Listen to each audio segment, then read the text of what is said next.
Hey guys, I'm just going to go through some of the games of this week. I know it's only Thursday, however, most of these games are like either in the losers bracket or Puff, I believe, is going to catch them. So I'll just go through the games so far, and I'll probably that'll be it for this week. And next week, I may go through some of them. We'll see. Depends on how much time and effort I want to put in. I think the only big game in round 3 that's still yet to be played is Kansai versus Dragon Wheel. So I'll have a look at the games and just see how, just pretty much the same as last time, and analyze. Hopefully there's some entertaining games. I think these are all 2-game sets, so it'll be interesting to see how it goes. This is Jamal versus Velvet Blood. Velvet Blood, not really a known player in the community. Jamal, obviously, known, I guess, more for his past success than nowadays. His Game 1 team looks very, very, I guess what you call it, kind of a very bulky core with the Heatran plus Feeny plus Porygon 2 on Jamal's side. Mimikyu's probably there just because it's broken, and you kind of have a Volt turn with the Lando plus Mega Manectric. Mega Manectric is somewhat underrated, and actually it's very good in this matchup. Outspeeds Coco, can put on like an overheat pressure. Intimidate, very useful for Mimikyu and Landorus. Usually you're running HP Ice on the Mega Manectric, so it's gonna hit all of these super effectively. If that's not a plus speed nature Pheromosa, Manectric will be the fastest thing on the team. Though I expect with this one it might be like a more it might be modest instead of timid. There's like specific spreads that you can use to counteract like Mega Manectric, and that's not Mega Metagross, and that sort of speed tier. So we'll just have to see. I expect Pheromosa seems fantastic in this game. Obviously there's the Mimikyu there, and you can't just click high jump kick, but U-turn, Ice Beam, that coverage looks really good. So we see the Lando lead, Lando mirrors, Jamal's Lando goes first. So we see a U-turn, it's that Scarf, not sure. We see double U-turn, Velvet Blood gets the initiative anyways, goes into his Coco. We're going to see switch back into the Lando, or Porygon 2 is a decent mid-ground play there. I'm thinking from this damage, the Coco seems to be specs. Very interesting Lando switch back. Yeah, the only reason you'd ever do this switch is to get a knockoff on the Violet. Go trade that for the Ice Beam. That looks to be Assault versus Landorus T. I think Jamal could have figured that out from the U-turn damage perhaps. But yeah, chase the Ice Beam for the knockoff. Probably gonna just recover stall this. Again, I think we know this is Specs Tapu Koko. You can go for recover, yeah, and then just start chipping away at the Koko because it doesn't 2-hit KO. Though given this, he's actually going to break through with, be able to break through with Mimikyu. However, because it's not bulky variant, foul play is going to occur. Unfortunately, I think Velvet Blood from this point has almost certainly lost the game. I think Landorus T probably sweeps up actually. Either ways, you just recover here. Even if he U-turns into Coco, he can Ice Beam. That's fine as well, because the electric terrain is going to come out. I think that's Jamal made like a risky play there, going into Feeny. It actually it benefits for him because he gets Stephanie in on Orlando, but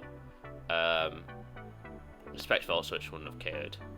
But perhaps like a Specs T-Bolt, if this is like a fully offensive Feeny, which it looks to be, would have KO'd.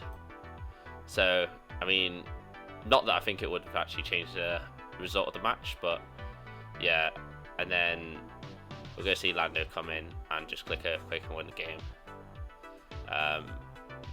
Yeah, revealed to be Scarf Landorus, which I guess is not too surprising. So, GG, we see game 2 here.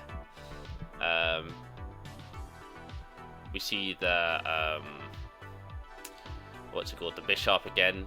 This, Velvet Blood's bringing the same team, I believe, as he did last week with the Sash Bishop. I don't think Sash Bishop too useful here. It gets beaten by everything pretty much, except, you know, I guess it can KO Aegis Slash.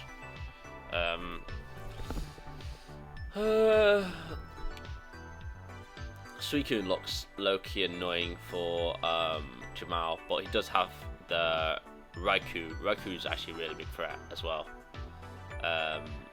to Velvet Blood's team. I'm not sure how he's going to deal with Raikou. So you see the lead Raikou. We'll go see a sub.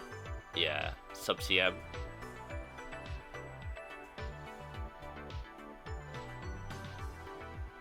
So yeah, nice Thunderbolt there for Jamal, predicting that he won't allow Jamal to sub again. See the Bishop come out. Bishop will be able to get a hit off here or an SD. The crit didn't really matter. I think you should always EQ here as Hippo. That's of it. Okay, the crit actually mattered, because if he'd have gotten that second Iron Head roll, then potentially the game could be won. I think the fact that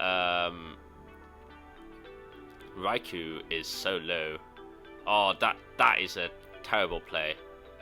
A terrible play, because right here, if you Calm Mind on, oh, he's lucky to get this. Oh, it doesn't matter because he's got the burn.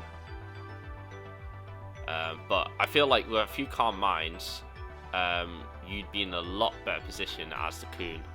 Unfortunate Toxic miss there. We're going to see sub-Toxic Rest. Either ways, I feel like Velvet Blood could have subbed up Calm Minded on the Hippowdon, and this would have alleviated a lot of his problems. He wouldn't have taken...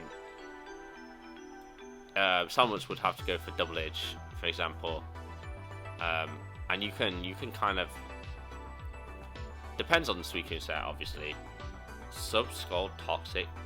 Maybe a Protect with leftovers. But definitely Calm Minding several times would also allowed more damage on the Hippowdon and more damage on the Salmons. But yeah, I think Jamal was in a pretty good position to win the game. I know Jake, aka Can't Say, has done this Puff Killer versus Lloyd game, so I'm not going to actually cover it. I will, however, cover Raj versus Arctic.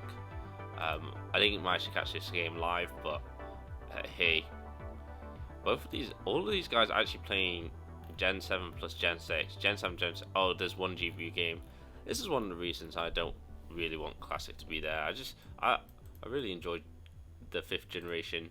I think it has such a different pacing, and it's so refreshing and offensive, especially compared to Gen 6, which is, I mean, yes, there is amount of creativity, but there's like a clearer defined OP bunch of Pokemon: Mega Kangaskhan, Cresselia, Thundurus, Incarnate, Talonflame, you know, so you get a lot of similar teams. The idea that you could go for a pure mirror matchup in Gen 7, look at maybe even like teams that look like they do the same thing functionally will be using very different Pokemon. There's a lot more variety in both GBU and in Ultra Sun, Ultra Moon, I find. Anyways, I'm having a look at these teams. Arctic bringing a bulky team with the double regenerator core. I'm assuming this is like Tornadus T plus Among Us plus Heatran. Heatran here could be very useful depending on the set. If it's Trapper set, it can trap like Chansey, stall it down, or trap Chops effects and stall it down. Gliscor will be a big problem for the entirety of Arctic's team. Well, he really struggles to kill Gliscor other than with Porygon 2, which allows Blaziken to come in and start clicking High Jump Kick or Flare Blitz.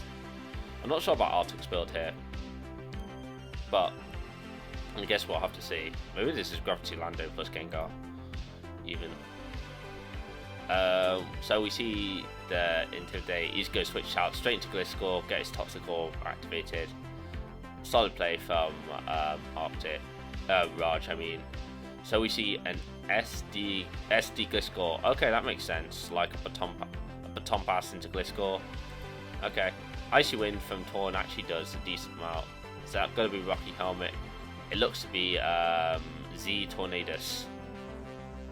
Right here, obviously, you just want to go straight into.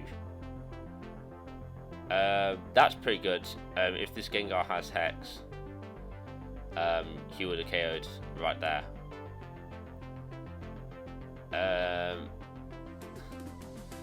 I feel like you should always Icy Wind there, and then you want to get your Gengar Mega Evolution off on Chansey, so then you can bring it in later to actually trap Chansey.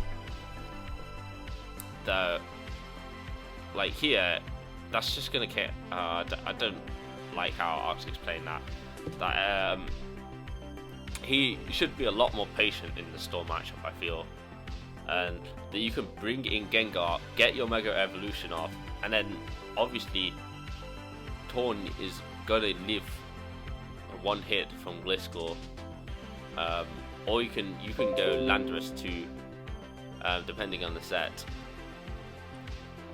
I guess it's difficult, but you kind of want to get the Gengar evolution off, so you can actually trap Chansey, and then Shadow Ball will always do a decent amount to Gliscor. SD Facade Boost Earthquake actually did rip through Arctic's team. Maybe Porygon 2 was a good bring.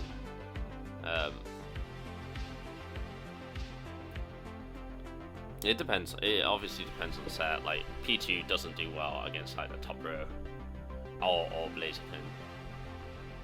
It actually loses everything except Gliscor. But problem is Gliscor like absolutely destroys Arctic's team. I guess he was relying on Icy Wind from Tornadus, but really it's not going to be enough. So we see Icy Wind come out. Yeah, no reason not to go Chansey. Yeah, he knocks off the Eviolite, but I feel like Chansey can stall everything out now. Anyways, yeah, he'll allow you to support easy. I just go for Toss. Yeah, Toss here. I guess if this is like SD Landorus, nice crit, but I don't think it matters really, because Chansey should just Seismic Toss spam, I think. There's no reason not to. Now you can go Gliscor for Gliscor's free on Lando. We're gonna see what this has. Yeah, I'm concerned of the lack of ice.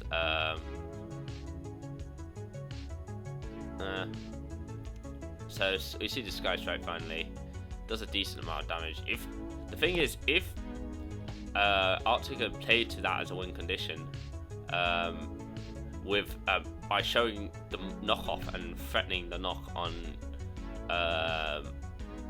Raj, they could have won this game, I think. This Lando obviously is like completely useless against Gliscor. Yeah, I don't know. I'm not sure about Raj's team either, to be fair, but it has a nice bait here. So second game, we see Raj bringing a very standard team.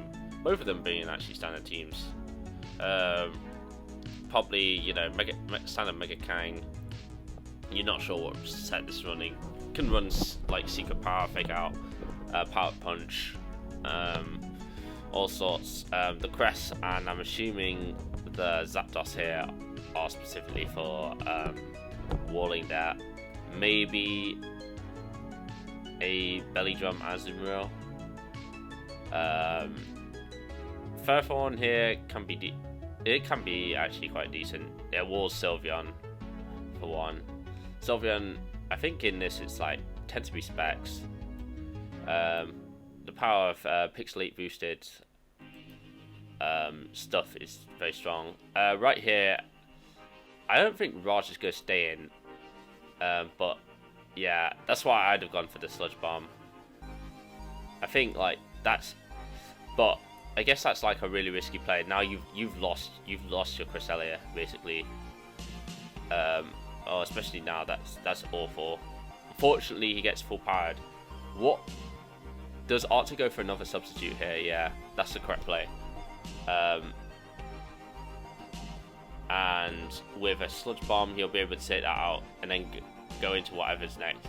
It's unfortunate he takes the full power here, because most likely Kangaskhan's like Earthquake will KO Gengar from this range, whereas I think otherwise it wouldn't have.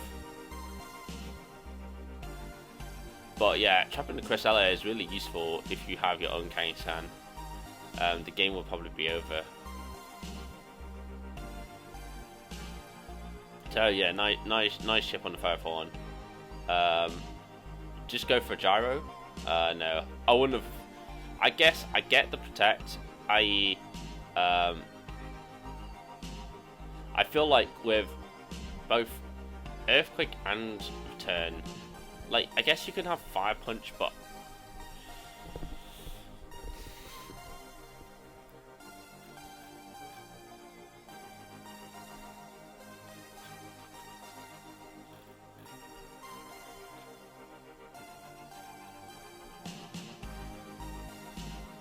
you see, yeah, you guess you can have Fire Punch, but I feel like you have one or the other, basically.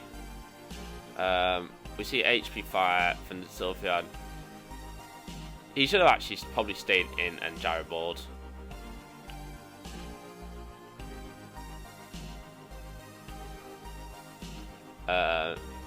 Definitely Arctic choked by not going back into Fairthorn. And I think Kang wins at this point. I guess Specs HP Fire will probably care if you're defensive. So maybe that wasn't the wrong play, but yeah, probably choice Lando, unfortunately. Otherwise, you go for a U-turn here.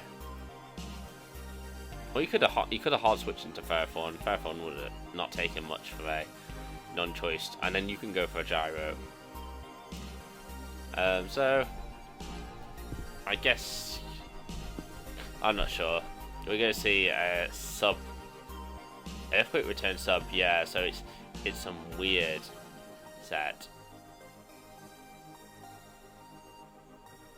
The Protect, I guess to be honest, I wouldn't have protected. I think protecting is a bad play. Like, even if you go for Fake Out, you're getting like the double chip. Like, but I guess it's hard to think these things at the moment. I always see Raj win the set. I'll check Tectonic Destroyer versus Mishimono.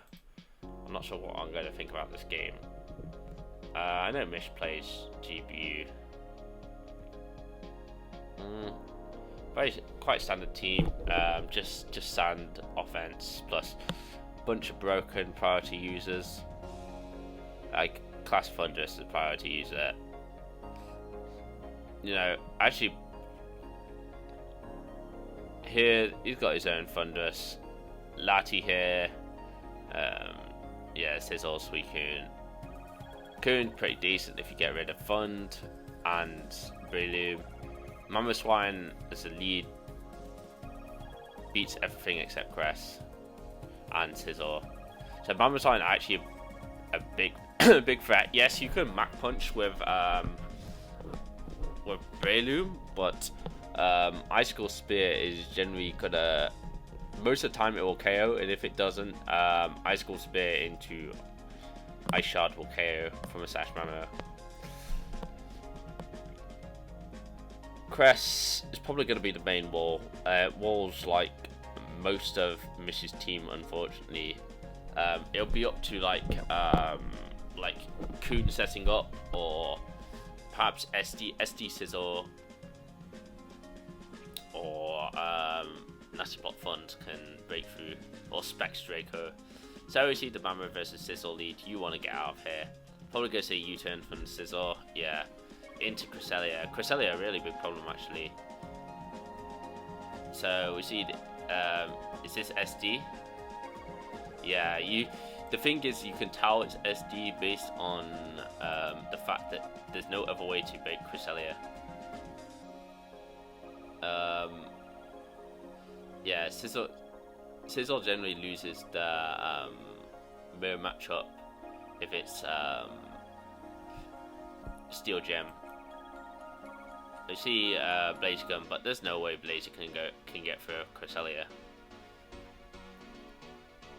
Is leftover, so it's even less likely. See a nice Psychic. Psychic just breaks Mamoswine's Sash. No reason for him not to stay in as Cress. I think that was like a mistake for Tectonic Destroyer to leave. If he wasn't leftovers there, actually it didn't matter, because there is a Scizor. So that was obviously game 2. This game 1, Tectonic Destroyer bringing in the same team. Like, a lot of these guys, what I've realized is they bring the same team every round. Like, I mean, it's a solid team. I think it's, you know, it's a solid team, but still, you've got to, like, when it comes down to later rounds, oh yeah, I guess he's in the loser bracket, so it doesn't matter too much, but, like, in the semis, these guys are going to probably, like, especially guys like Puff, are going to actually look and see what you're bringing in the past rounds. If you only got one team, then you're, you know, you can bring teams or have good matchups without them being counter teams. Like this, you can bring Vivillon versus Tectonic Destroyer's team, and it, whilst having a solid team, and it just fucking destroys face. You know, in the same way that like Breloom probably does like some fat number on this team. Okay, maybe not completely. I was just making that up at the top of my head. Hey, actually, you know, Conqueror looks pretty nice versus this team. With Conqueror with Thunder Punch, looks like it beats everything except Metagross. And you can have like an Aegislash or something on your team.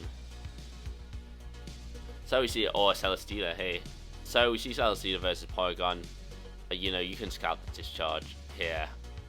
Get a Seed. You go see probably like, I'd switch out, yeah. So solid Snorlax into Charizard. So this is a bulky Charizard X Will-O-Wisp set.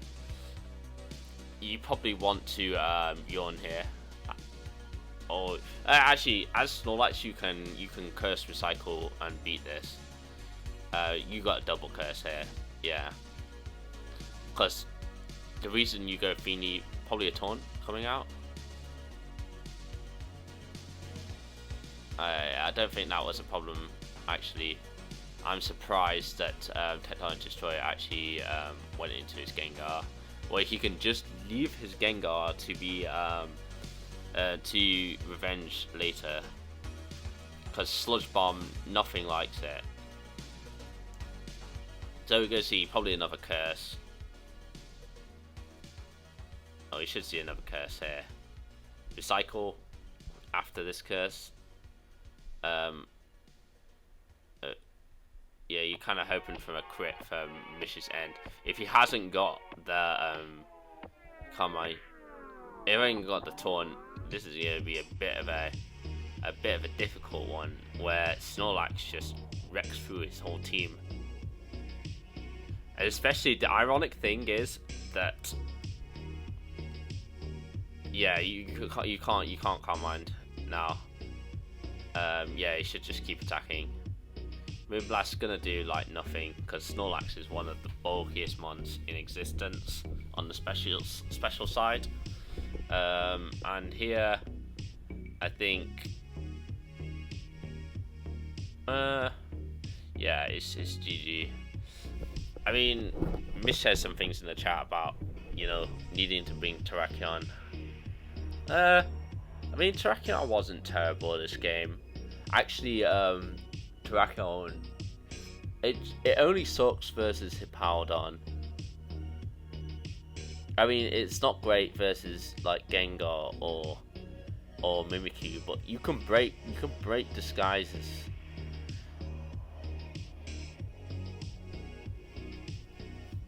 I'm surprised that he didn't have a fighting move on his Metagross or Toxic on Porygon 2.